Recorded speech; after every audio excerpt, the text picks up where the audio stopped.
آزاد آوازوں کو دبایا جائے.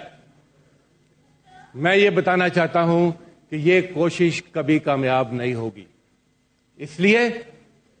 کہ عمران خان کے ساتھ جو کھڑے ہیں وہ ایک نظریے کے لیے کھڑے ہیں، وہ ایک سوچ کے ساتھ کھڑے ہیں، وہ ایک بڑے مقصد کے ساتھ کھڑے ہیں، اور کسی قسم کا ظلم، جبر، استبداد اس سوچ کو ختم نہیں کر سکتا. آدھی رات کو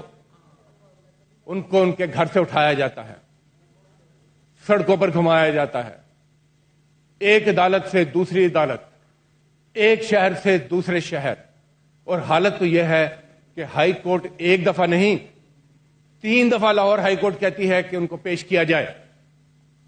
اور لاہور ہائی کورٹ کے جو فیصلہ ہے، جو حکم ہے، اس کو بھی ہوا میں اڑا دیا جاتا ہے. اور شام کو ہم دیکھتے ہیں کہ ہتکڑیوں میں جکڑے فواد چودھری کو یہاں سیشن کورٹ میں پیش کیا جاتا ہے. آپ نے وہ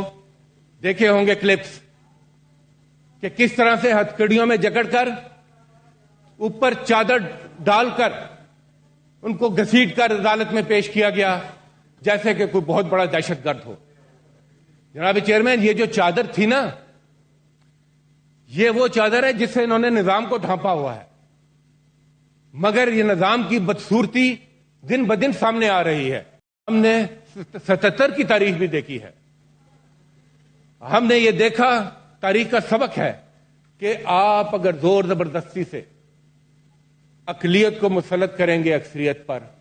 تو اس کے نتائج اچھے نہیں نکلتے. ہم نے یہ دیکھا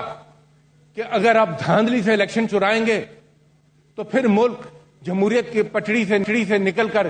کہیں اور پہنچ جاتا ہے. جناب چیئرمین، ہمیں اس تاریخ سے سبق سیکھنا ہے،